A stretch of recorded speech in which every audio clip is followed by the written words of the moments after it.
Alhamdulillah, kita bersyukur pada Allah Subhanahu wa taala.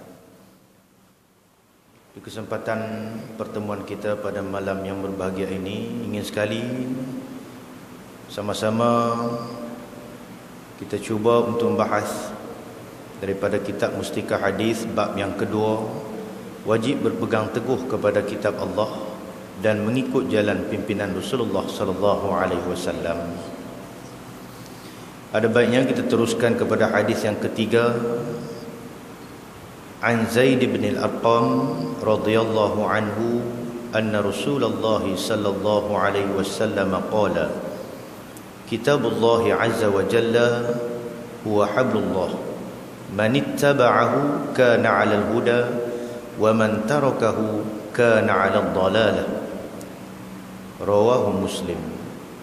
Dari Zaid bin Arqam radhiyallahu anhu katanya bahawa Rasulullah sallallahu alaihi wasallam bersabda, kitab Allah azza wa jalla ialah tali Allah, yakni sebab yang membawa kepada rahmat Allah. Sesiapa yang menurutnya, kata Nabi, beradalah ia dalam hidayah petunjuk yang sebenar-benarnya, dan sebaliknya sesiapa yang meninggalkannya beradalah ia dalam kesesatan. Riwayat daripada Imam Muslim. Hadis yang kita bacakan ini mengandungi, pertama, kitab Allah ialah jalan perhubungan seseorang dengan Allah. Yang keduanya, nasib seseorang bergantung kepada mengikut atau tidaknya akan kitab Allah. Huraiannya, kitab Allah yakni Al-Quranul Karim. Allah Subhanahu wa taala Tuhan pencipta alam seluruhnya dan pencipta manusia khasnya. Hadirin sekalian, sudah maklum bahawasanya sebaik-baik pencipta ialah Allah Subhanahu wa taala. Apa buktinya? Kalau orang tanya kita apa bukti adanya Allah, jawapan yang mudah yakni adanya alam ini. Kemudian kita nak kenal Allah dengan lebih mendalam, kenali dulu diri kita. Allah Ta'ala berfirman dalam Al-Quran, afala yanzuruna ila as-sama'i kaifa rufi'at. Apakah kamu tidak tengok, kamu tidak lihat bagaimana langit diangkat? Tak ada tiang. Kita nak buat rumah mesti ada tiang.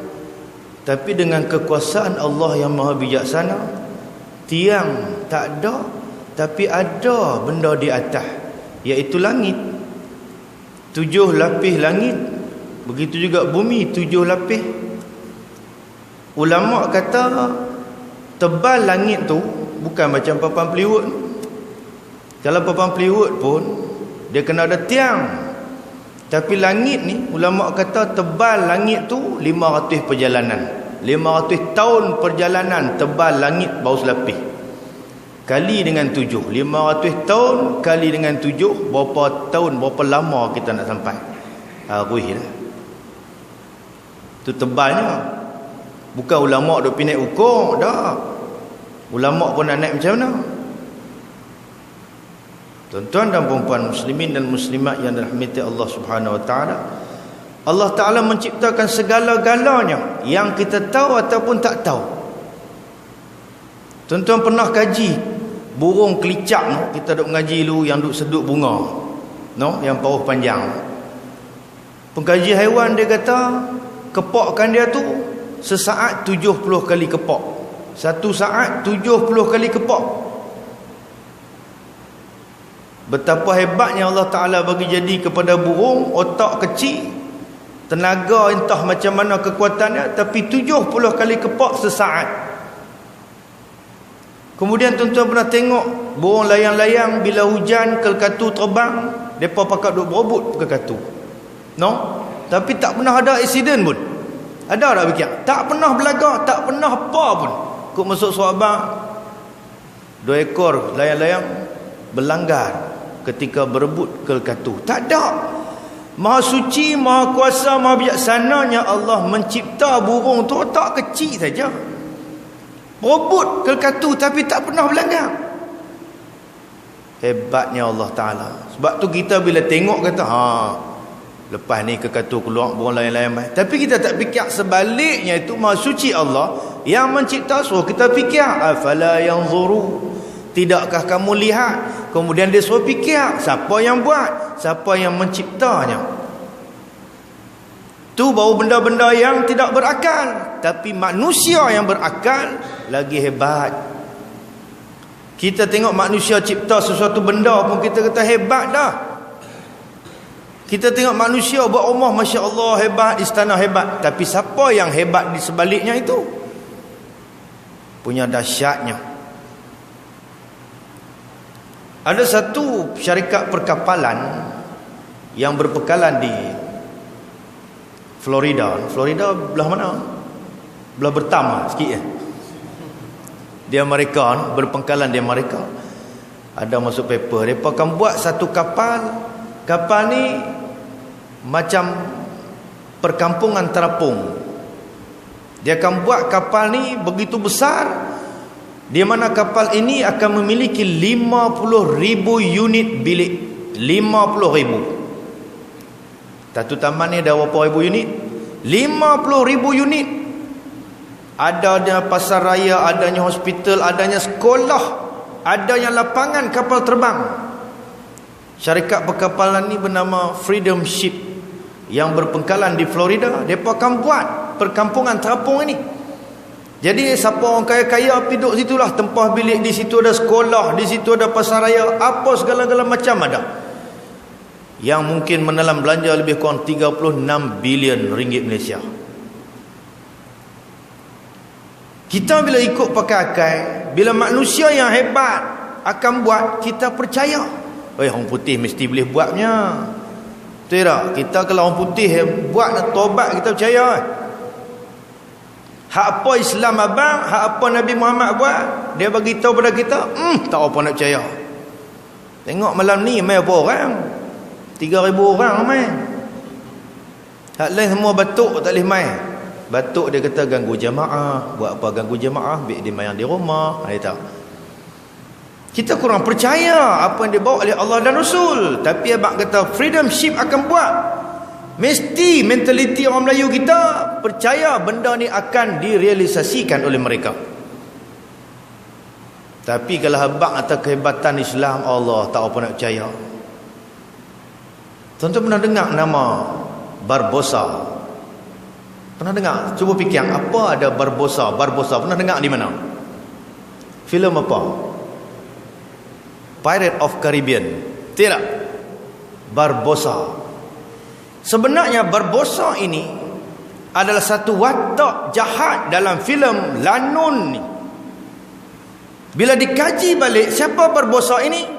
Barbosa ialah nama sebenarnya Khairuddin Barbosa, seorang panglima laut yang begitu hebat ketika masa dahulu, yang sangat digeruni oleh orang Eropah. Nama dia Khairuddin Barbosa. Tapi bila Yahudi buat gambar Pirate of Caribbean, dia menjadikan watak Barbosa ni jahat sejahat-jahatnya. Nampak tak mentaliti orang Islam kata apa? Barbosa jahat, Barbosa jahat.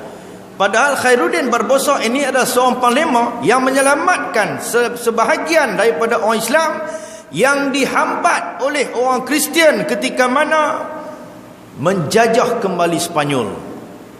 Baca balik sirah, baca balik sejarah.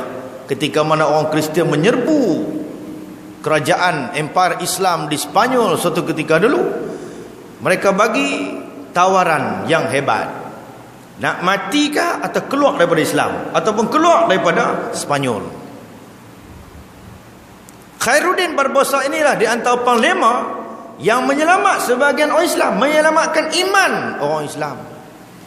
Tapi bila mai gambar Pirate of Caribbean, kita tengok seronoknya gambar ni. Padahal di situ adanya penghinaan dan cercaan orang-orang Yahudi kepada Islam. Kita tak nampak saya. Kita kurang sirah, kita tak ingat. Nak kenal apa Khairuddin Barbosa tu, mana nak kenal.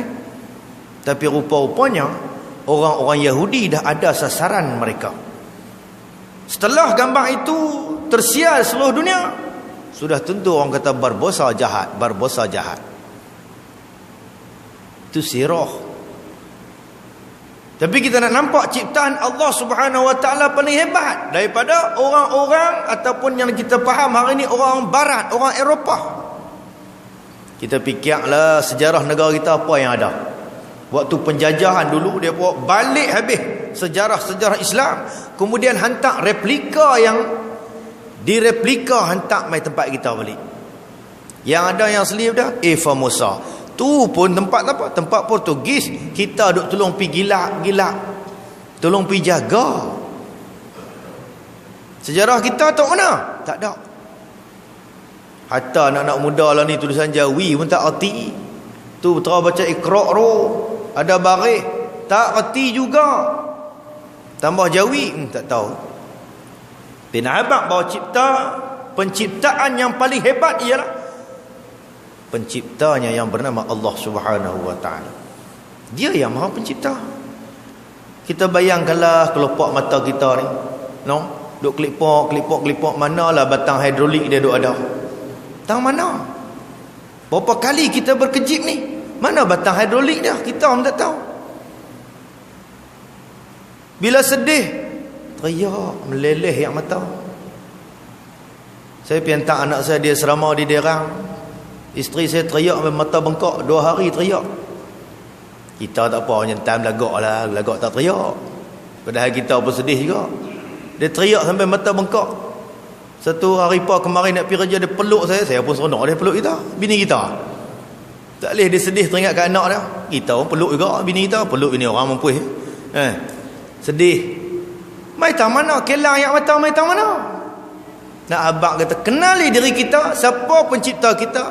Sudah tentulah pencipta kita adalah yang maha hebat, yang maha agung, yang boleh mengontrol, mengawal segala-gala macam. Hatta kita sendiri yang kata kita megah, hebat, sihat walafiat, Swiss dia letak pada Allah Subhanahu Wa Taala. Siapa pun tak boleh nak ganggu apa melainkan hak Allah Taala. Manusia tidaklah seperti keadaan kayu dan batu, dan tidaklah seperti keadaan haiwan-haiwan yang lain. Tetapi manusia adalah sejenis makhluk yang kejadiannya tersusun dari jasmani dan rohani, serta berkeadaan dengan sifat-sifat istimewa berbanding dengan makhluk-makhluk yang lain. Beza. Dalam Quran Allah Ta'ala sebut, laqad khalaqnal insana fi ahsani taqwim. Sungguh kata Allah, sungguh kami jadikan manusia itu sebaik-baik kejadian. Tak kiralah dia putih, dia hitam, bibir mulut tebal, apa je yang kata manusia, tidak ada makhluk lain yang boleh mengatasi ciptaan Allah SWT. Sebaik-baik kejadian. Oh, kita kata malaikat ada sayap? Tak. Kita kata bulan yang besar? Tak. Matahari yang panas? Tidak.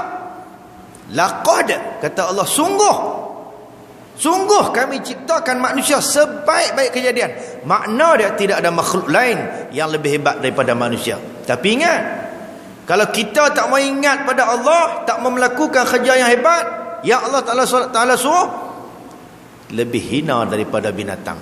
Balhum adall, kata Allah, bahkan lebih sesat daripada binatang. Cuba bayangkan tuan, masuk sahabat mari dia curi lembu 4 ekor, lesumbat lari tawira. Fikir-fikir balik, pencuri ni otak yang cukup kreatif, tak pernah buat lagi. Orang Melayu kita cukup hebat. 4 ekor semua hidup. Tahu ilmu apa dia pakai. 4 ekor masuk dalam kereta. Kita nak terhambat anak-anak kita pun masuk berkelahi. Ni dah menatang dia sumbat duk cukup elok. 4 ekor semua hidup. Tu kita hebat memang manusia yang nama bangsa Melayu ni cukup cerdik. Tapi bila main-mayang, dia tak mau rapatkan soft. Dia sumbat lembu bagi rapat elok. Kita ni buat soft tak mau bagi rapat, nak duduk selesa. Bayangkanlah manusia tuan-tuan, nak buat jahat pun boleh, hak nak buat baik pun boleh. Bagus dia tu, kita kena ambil asuh dia, buat satu khas, tempat khas istimewa supaya otak dia lebih kreatif lagi. Bagus ya. Orang Melayu bukan tak hebat dulu. Zaman-zaman dulu buat kain dengan apa? Daun denah. Hebat tu orang Melayu. boleh buat napang niri. Bukan tak erti, tapi saja tak mau buat tak erti. Jadi manusia tersusun daripada jasmani dan rohani. Dan Allah Ta'ala bagi akal yang paling istimewa lagi sebaik-baik kejadian daripada berbanding dengan makhluk-makhluk lain. Manusia dia ada sedih, dia ada kecewa, dia ada seronok, dan boleh diterjemahkan melalui wajahnya. Sedih muka macam mana, senyum muka macam mana, marah macam mana. Cuba kita marah ke anak kita jegir, dia tahu dah makna kita marah. Ada orang senyum dia jegir, pun nampak dah. Tapi dia senyum dengan wajah memek muka dia, orang nampak pun senang hati. Tapi bila tak senyum, orang rasa apa? Balasan kepada orang lain berasa tak seronok. Tapi tuan-tuan, bila orang tak senyum kita, jangan kita marah. Sebab ada seorang hamba Allah Ta'ala, baru-baru ni saya sembang dengan dia, Allah Ta'ala bagi dia sakit saraf di muka. Senyum pun tak boleh, bibir mulut kebas, senyum tak boleh, saraf rosak. Jadi dia kata dia ambil cuti, kita nak pergi lagi, kita tak senyum, orang kata apa pula?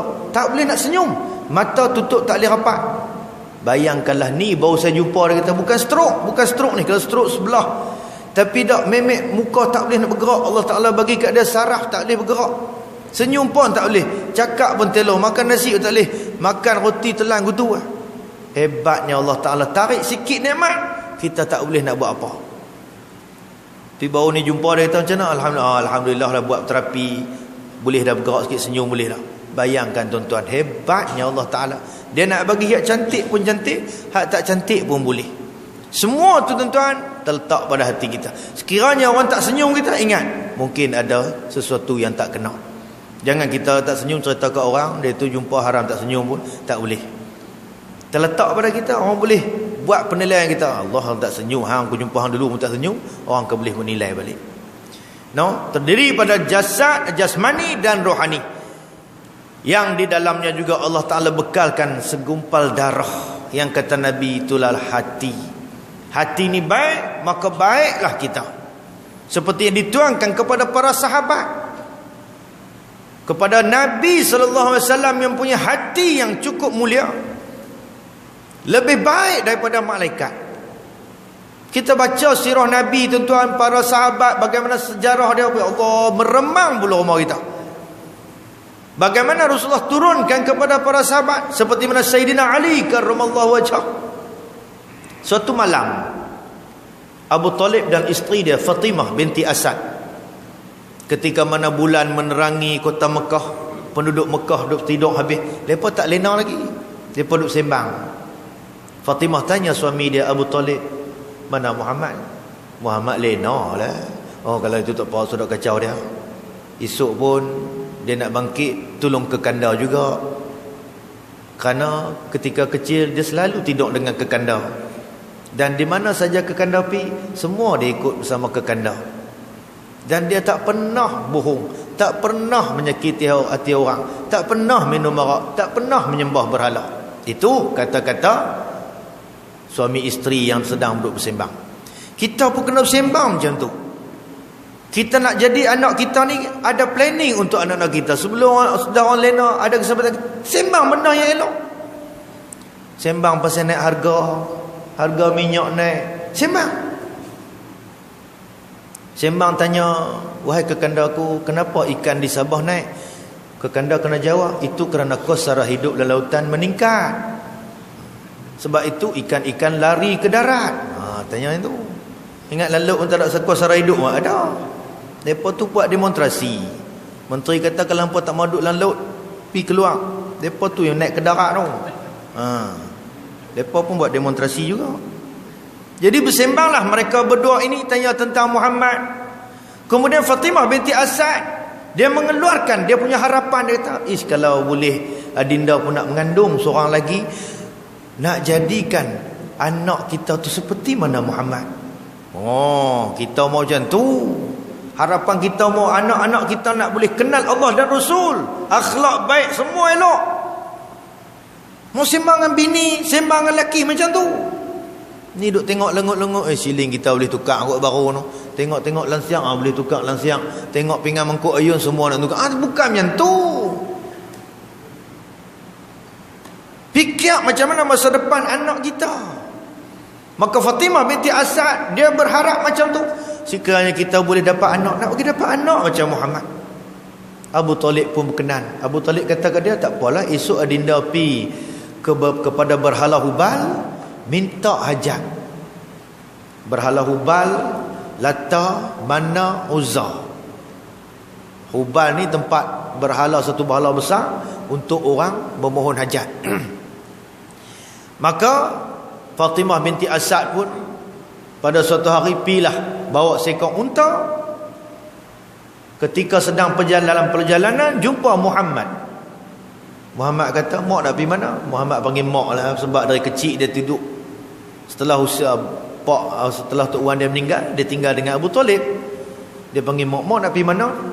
"Mak nak pergi kat berhala Hubal, nak minta hajat, nak korbankan unta ni, nak minta dapat anak macam cik." Cik tak kenan mak. "Awak cik tak kenan saya?"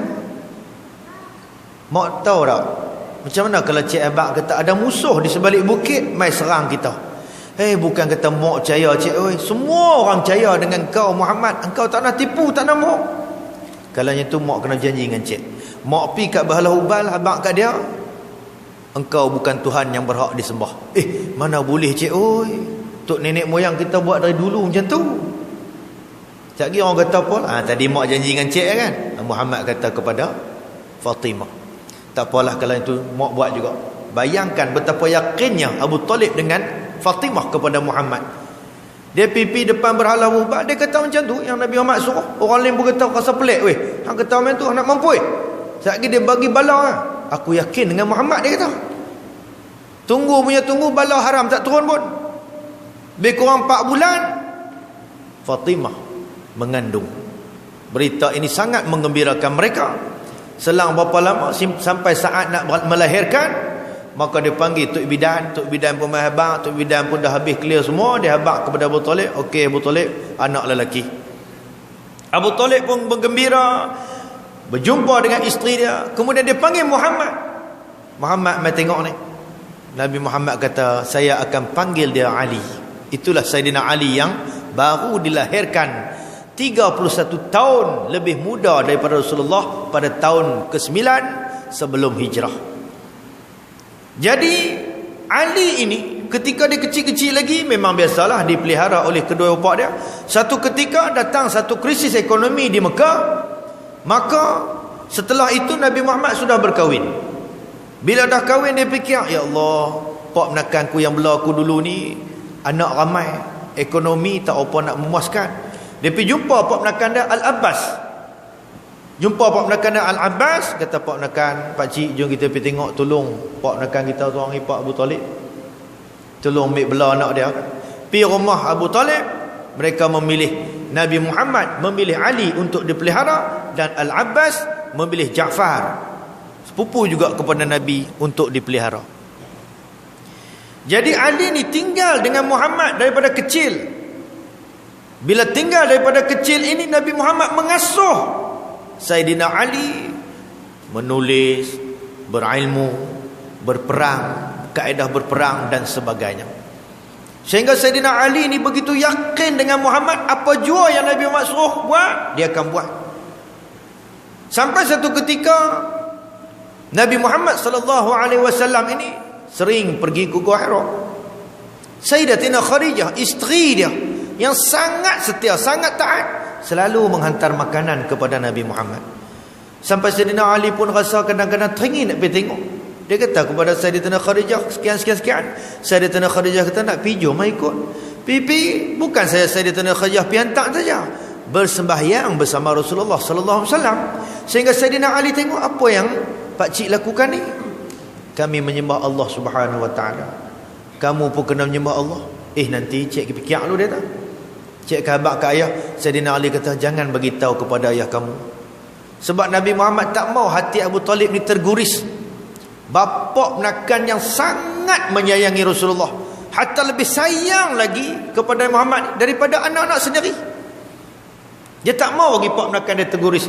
Padahal Abu Talib ni, apa yang Nabi Muhammad buat, dia tak pernah marah, tak pernah bangkang apa.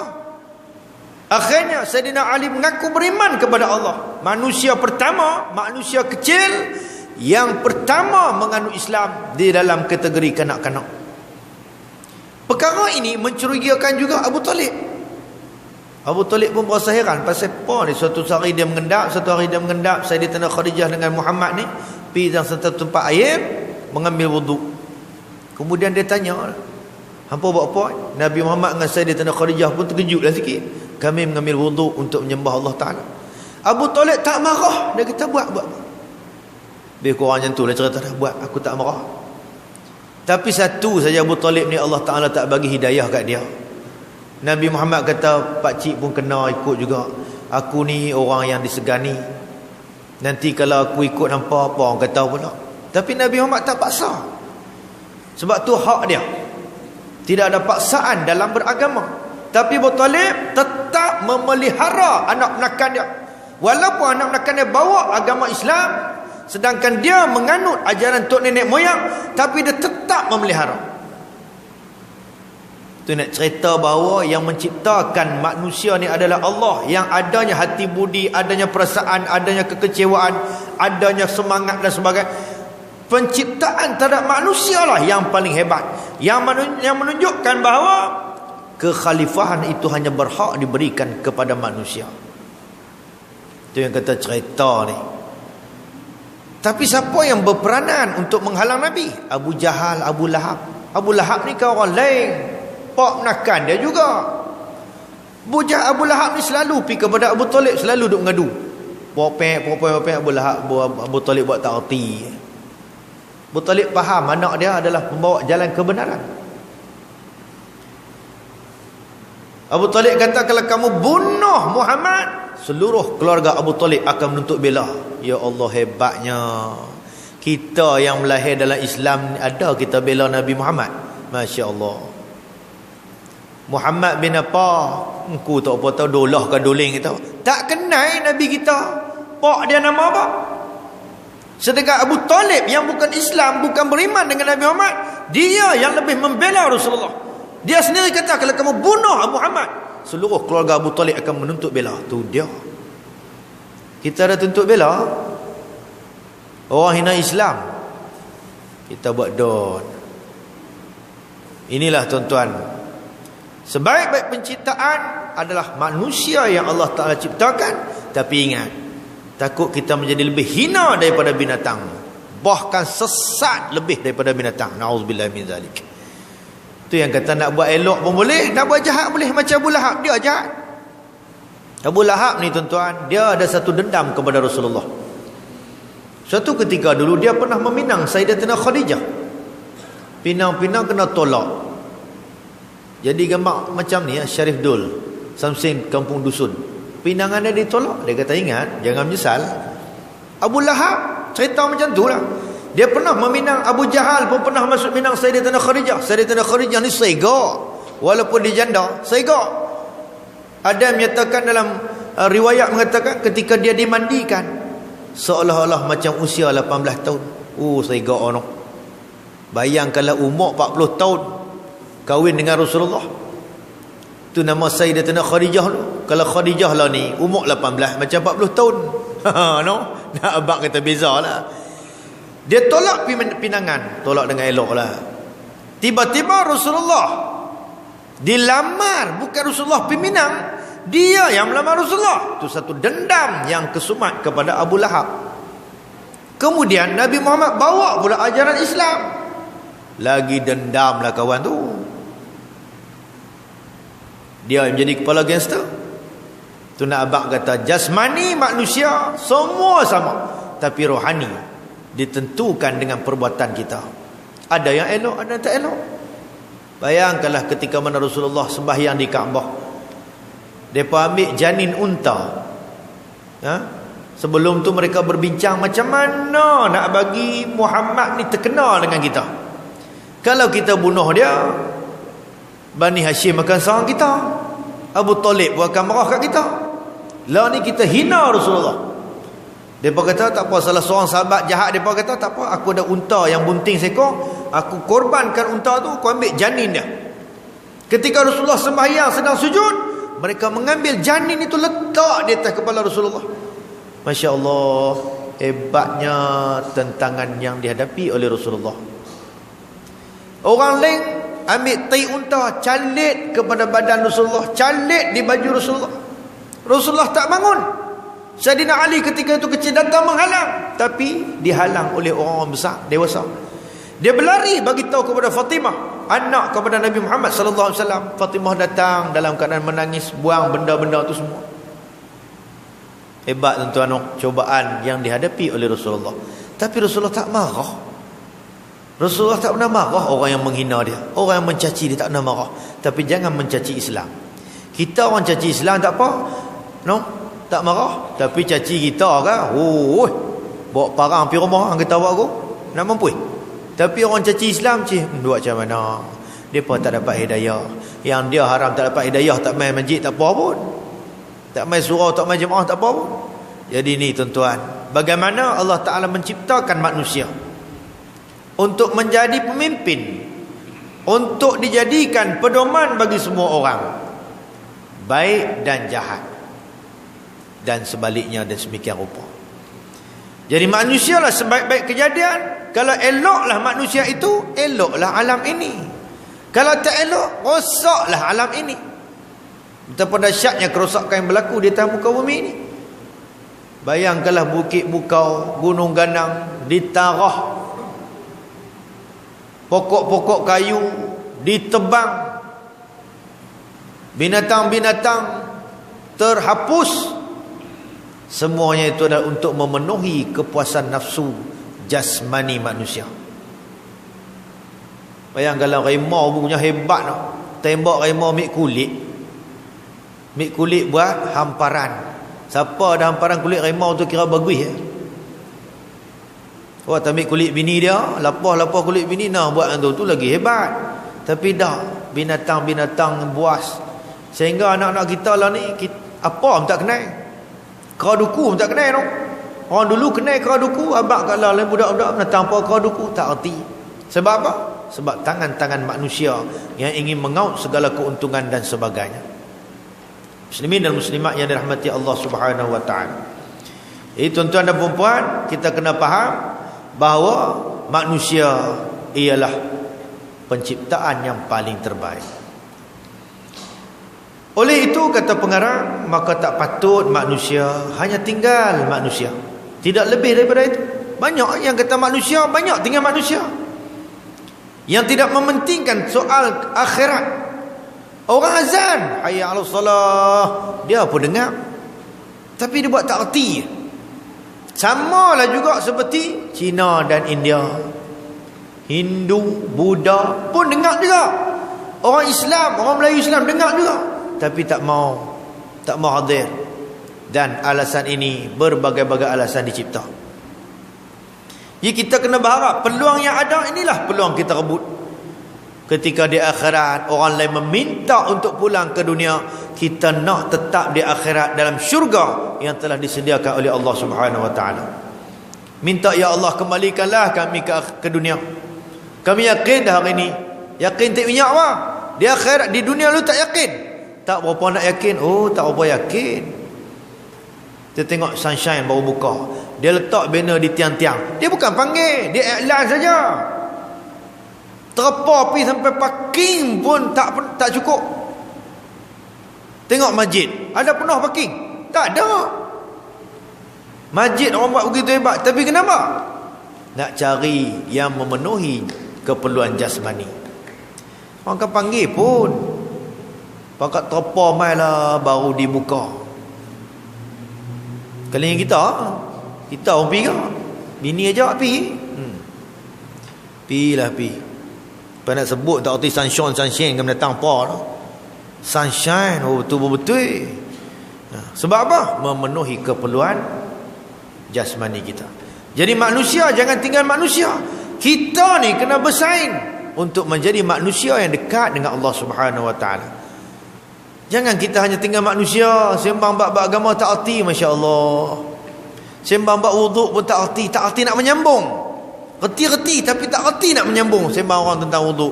Tentang sembahyang tak reti nak sembang tentang sembahyang. Bayangkanlah betapa ramai manusia-manusia yang lalai dan leka. Hanya beberapa kesempatan kita nak ambil, kita nak rebut. Tu pun mai sini tuan-tuan, tak ada masalah mai mengaji, boleh sandak kat dinding, tengok kat sandak. Boleh. Kan cikgu nak marah, ustaz nak marah, tak marah. Boleh.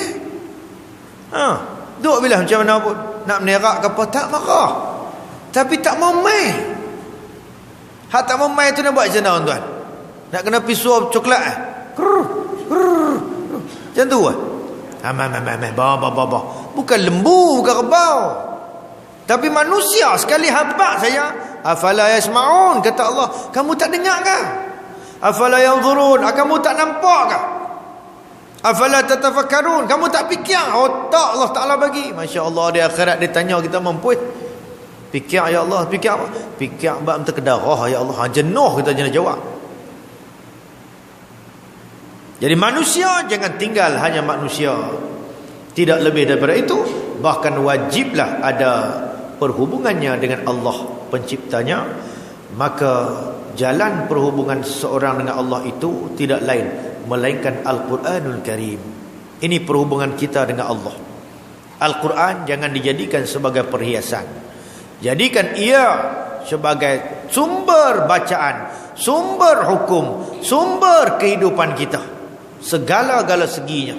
Sebab dalam Al-Quran kalau orang kata tak ada sesuatu, memang dia bohong. Salah seorang padri yang bernama Ibrahim Khalil, dia ditugaskan mencari kelemahan-kelemahan dalam Islam. Gaji ni tak tahulah hebatlah no. Gaji hebatlah mencari kelemahan-kelemahan dalam Islam. Dia mencari, dia membaca Al-Quran, cari dalam Al-Quran, baca sirah Nabi SAW. Akhirnya Allah Ta'ala bagi hidayah kepadanya memeluk Islam, convert. Dia kata apa?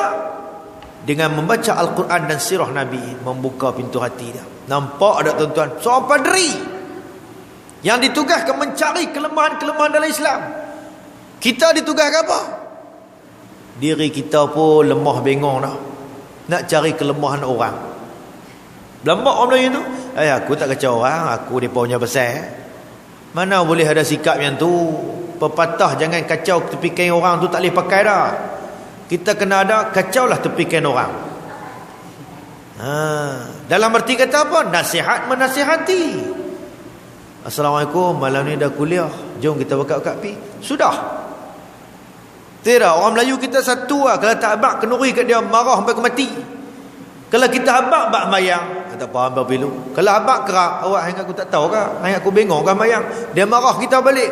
Tapi kalau bak kenuri tak abang kat dia, esok orang mai panggil tadi tak abang tadi balas balik. Awak hang itu tak abang aku, tak abang balik. Tu dia sikap orang Melayu. Dia kata, dia ni kalau mai bagi kenuri tak pi mampu dia marah. Yang Allah Ta'ala marah, dia tak takut. Takut manusia marah. Hang tak pi pun tak apa. Dia saja panggil pasal hang tu terkedarah bukan pi makan. Dia saja panggil. Ada lah orang yang setengah makan lain, terkedarah lain. Makan ni kalau ada 5 jenis dia ambil sikit-sikit. Ni hak main terkedarah, pinggan besar ni, bubuh lok tu dia besar ni. Tu terkedarah. Dia kata aku tak panggil hang, tak apa saja panggil hang.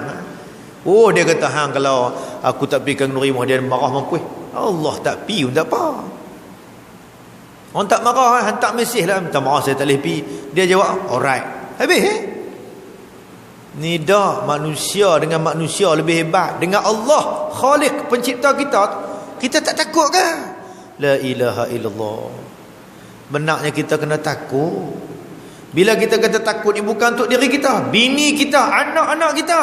Kena kita ajak semua supaya apa? Kita ni takut pada Allah. Ada kita ambil tahu tentang bini kita, mayang ataupun tidak? Anak-anak kita, mayang ataupun tidak? Masya Allah. Dari kecil ajak anak perempuan pakai selok ketat dah. Bila pakai selok ketat sampai bila? Sampai menikah. Bila menikah pula dapat laki yang tak ketahuan, terus macam tu. Pergi saat malam laki pakai lok pendek, bini pakai lok ketat. Bang, kedoncok ni sedap bang makan tu, beli tu. Cok nerang pun sedap ke? Pergi sa'i, pergi mai. Orang sa'i 7 kali, dia 2 kali. Pergi betah balik. Habis RM60 balik. Kita nak keluarga kita takut dengan Allah. Kita pun takut dengan Allah. seperti mana kita melakukan kerja-kerja ibadah kepada Allah. Jadi kalau kita tak takut pada Allah, Masya Allah, ngarik-ngarik pakai elok pendek basuh kereta, inikah orang Islam? Ngarik. Dah tahulah 15 minit nak masuk maghrib, buat apa basuh kereta? Basuh kereta dan ke 15 minit dah, komang sejam. Dia dah pakai elok pendek. Yang bini tolong jurih hukum bunga, laki bini 3 suku nama dia. Patut isteri yang taat ni, abang ke kandaku, tidakkah dikau tahu 15 minit lagi nak masuk maghrib, janganlah jadi bengong, mainlah masuk semayang. Kata macam tu. Kalau isteri yang taat tu, ke kanda pun kata, baiklah wahai isteriku, sungguhnya memang aku bodoh pun. Kata macam tu. 15 minit nak masuk maghrib, cuci kereta apa? Patut kita bergelut untuk mendapat keredaan Allah. Masya Allah, hari ni teruk lah kita tengok. Kita nak kata orang kampung teruk, orang taman teruk, boleh kata sama-sama ya. Sama-sama ya tuan-tuan. Kalau kita tak ambil berat, maka habislah kita. Tak diajar, tak diasuh daripada kecil. Sebab itu kata ulama, manusia hanya tinggal manusia. Tubuh badan cantik, pakai pakaian yang hebat, kenderaan hebat, rumah hebat, tapi di sisi Allah apa dia? Kosong.